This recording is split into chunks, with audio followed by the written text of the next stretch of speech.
Reading from the New Revised Standard Version, the book of Mark, chapter 7.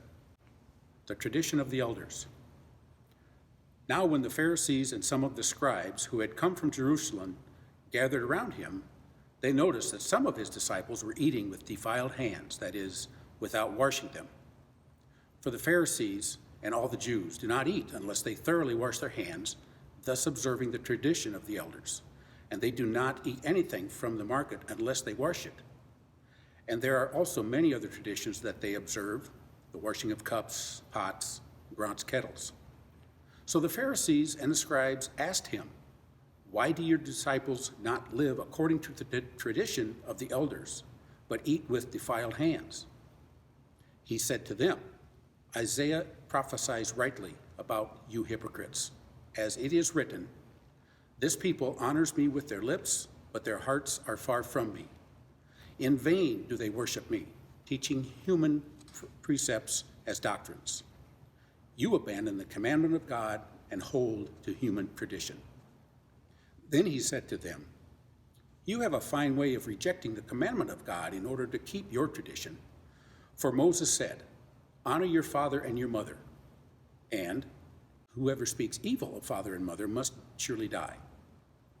But you say that if anyone tells father or mother, 'Whatever support you might have had from me is Corban,' that is, an offering to God, then you no longer permit doing anything for a father or mother, thus making void the word of God through your tradition that you have handed on.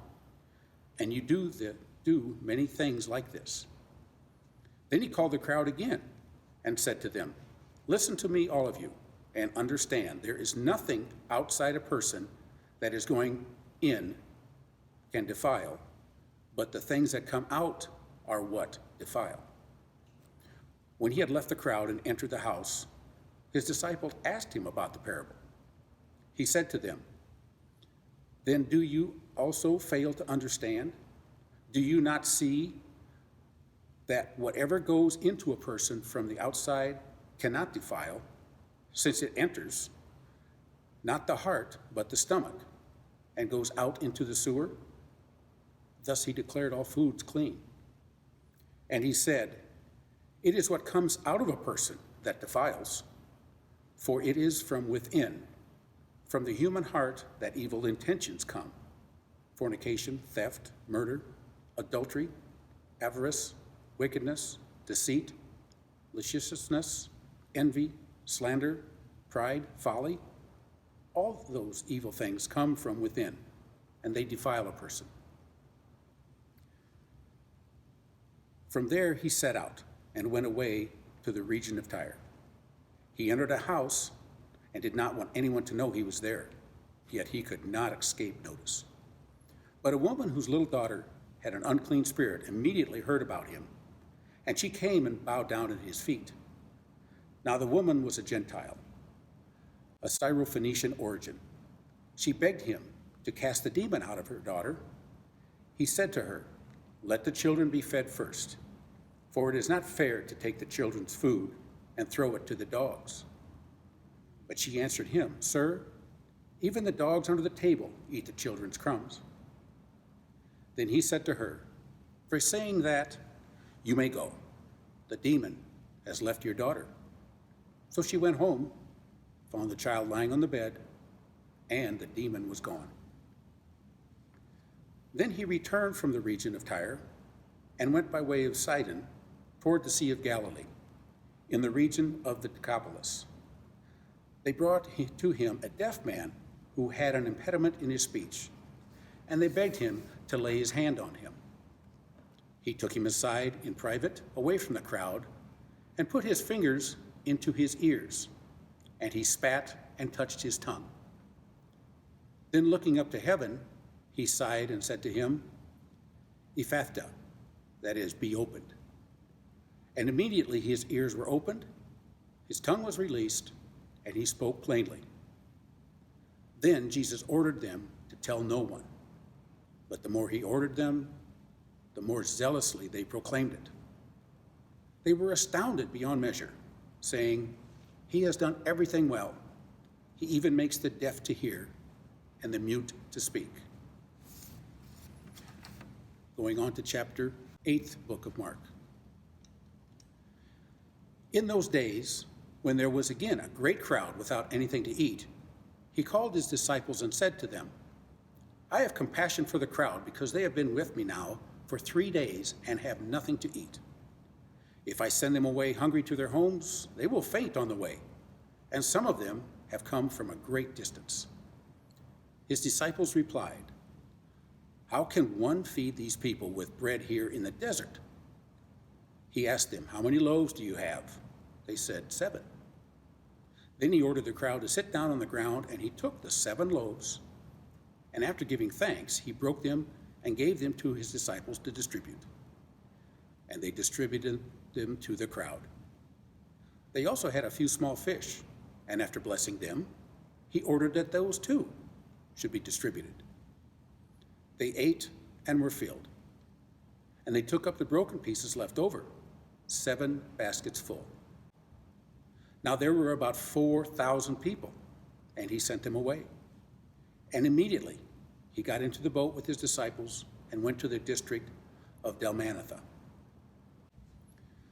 The Pharisees came to him and began to argue, asking him for a sign from heaven to test him.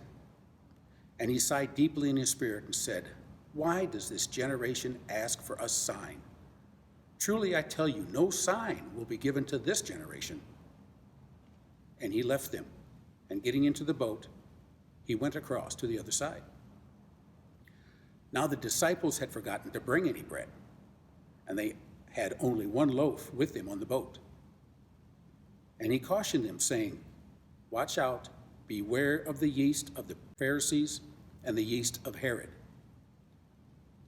They said to one another, Is it because we have no bread? And becoming aware of it, Jesus said to them, Why are you talking about having no bread? Do you still not perceive or understand?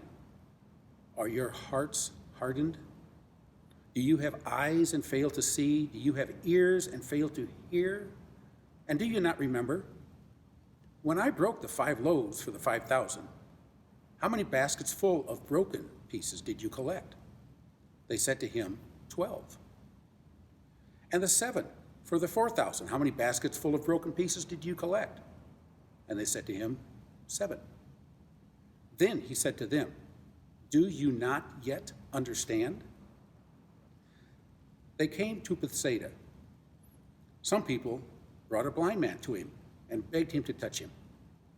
He took the blind man by the hand and led him out of the village. And when he had put saliva on his eyes and laid his hands on him, he asked him, Can you see anything? And the man looked up and said, I can see people, but they look like trees walking. Then Jesus laid his hands on his eyes again, and he looked intently, and his sight was restored, and he saw everything clearly. Then he sent him away to his home, saying, Do not even go into the village.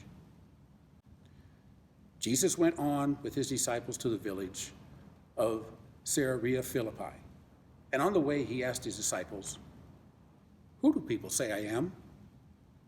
And they answered him, John the Baptist, and others Elijah, and still others, one of the prophets.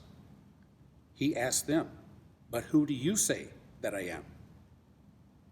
Peter answered him, You are the Messiah. And he sternly ordered them not to tell anyone about him. Then he began to teach them that the Son of Man must undergo great suffering and be rejected by the elders, the chief priests, and the scribes, and be killed, and after 3 days rise again. He said all this quite openly. And Peter took him aside and began to rebuke him. But turning and looking at his disciples, he rebuked Peter and said, Get behind me, Satan, for you are setting your mind not on divine things, but on human things. He called the crowd with his disciples and said to them, If any want to become my followers, let them deny themselves and take up their cross and follow me. For those who want to save their life will lose it, and those who lose their life for my sake and the sake of the gospel will save it. For what will it profit them to gain the whole world and forfeit their life? Indeed, what can they give in return for their life? Those who are ashamed of me and my words in this adulterous and sinful generation, of them the Son of Man will also be ashamed when he comes in the glory of his Father with the holy angels.